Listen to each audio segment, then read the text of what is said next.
Today we are going to be discussing how to punch in and out while doing your work and how to read and manage your pay per hour. So this is an important part of the process, and it's not required, it's not something you have to do, but if you would like to be well informed as to how well you are being compensated for your work, how well, how much you're improving in speed and technique, this is an important thing that you have to learn how to do in order to better manage your time and better just know how you're being rewarded. And like I said, this job is different from most jobs in the fact that there's no one behind you forcing you to work, and you're only getting paid for the actual time that you spend working. So if you are on your computer working, being on Facebook, watching videos, and being distracted by other things, and then you find yourself working for an hour and a half and you've only made, $15, you're going to think, well, how much money did I actually make? Because obviously you were doing other things that wasn't work, etc. So what I recommend, the way that I do it is when I work, I basically make a goal of when I pick up a work order, a single letter from a customer with a single request, I basically tell myself I'm going to sit down and I'm going to finish this from start to finish without being distracted by anything. And then what I do is I punch in and out after every work order or after every session. If you want to do 2 or 3 work orders at a time without break or without stopping to do anything else, that's fine too. But I punch in and out of every work order.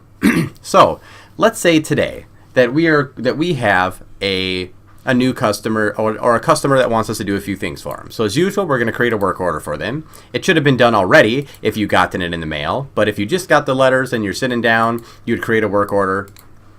Okay, for some reason it logged me out. It does that occasionally. So we're going to go show open work orders, and now we have a test account.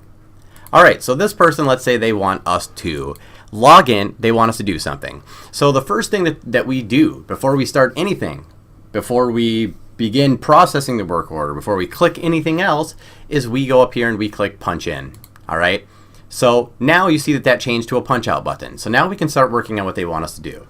So let us say that they want us to go into their Facebook account and they want us to log in and they want us to search for a friend or check for their messages and maybe change a couple things in their profile. So we're going to do all that, and I'm going to give you an accurate example of how to do this. So once you've punched in, we're going to charge them for a login fee. They want us to log into Facebook, so we're going to do that.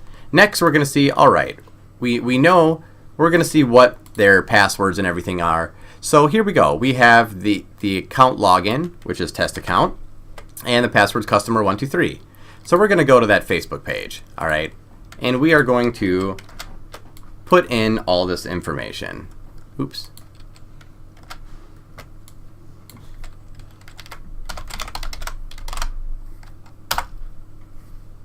All right. So now we've logged in for our fake account Bill, and he wants us to check messages. So the way that we're going to do this is we're going to click messages, then we're going to click see all, and all of them are going to pop up. We see that there isn't anything here. So what we're going to do is we're going to find someone for him. He wants us to find Brendan J. All right, that's me. So we're going to find Brendan J. So we don't know which Brendan J it is. So we're going to click see all results. So we're going to say, all right, well, there's a few Brendan J's that pop out. We don't know which one you're talking about. So the next thing that we're going to do is we're going to either print this page. So we can do this by pressing Control P, and it will give you a print preview, and we can look over here and see this is what it's like. You can also click more settings. You can take off the headers and footers. You can include the background graphics if you want. Usually I take those off and just give them the pertinent information.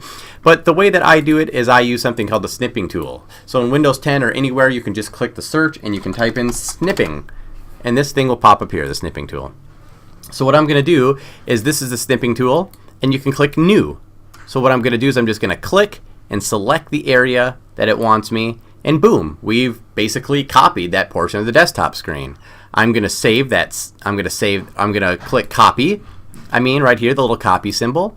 And then I'm going to go into Google Docs. All right, so I'm going to go into docs.google.com and open up a work area, press Control V to paste it. And then from here I can print, and this will save you a lot of ink and stuff like that. So we're going to print it. All right, so we did all that, and then we're going to send that back to him to let him know that we found that person.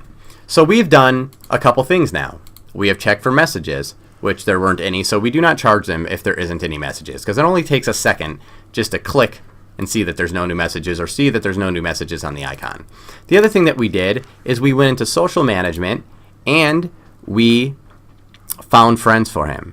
All right, so we found a friend on Facebook. All right, so we found one friend for him, and we're going to click that. So that charged him $1.50. And then what we're going to do is we're going to charge for printing because we printed out that page. So we printed a black and white page. We're going to charge $1 for that too. All right, and then we're going to leave a comment. Search for your friend Brendan. Please circle or check the right one and mailed back so we can send a friend request for you. All right, boom. We did that. We added the content. We are all done. We're going to click close work order. All right, we see the work order here. It's going to make a little receipt.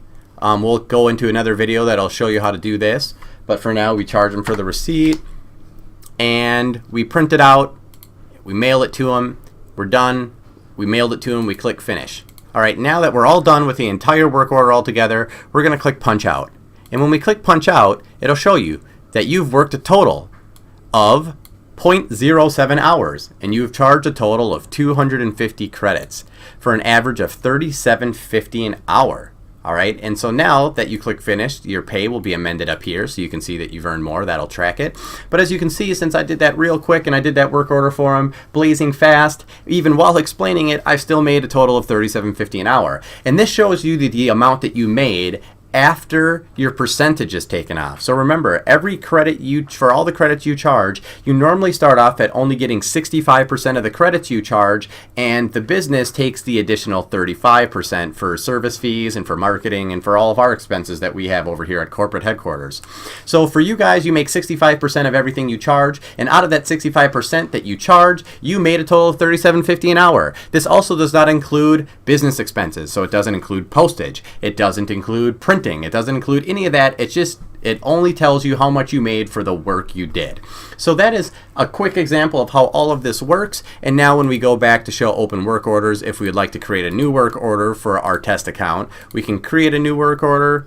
And when we're here, you'll see the punch-in button is available for the next work order that you do. So you can get up, have a drink, do whatever it is that you do in between a work order, take a break, or you can just go right on to the next one and click it again. Using this frequently will allow you to see just how much you're making. It'll allow you to have accurate feedback that shows you that you're fairly being compensated. And also, it might show you where you're not being fairly compensated and maybe where you need to step up your education or maybe where you need to ask some questions from us to see how you can make better time on certain tasks that you may be struggling with. This concludes the video for how to punch in and out and read the information that comes back. As usual, have any questions, post them on the Facebook page or leave them in the comments below and I will do my best to answer them for you.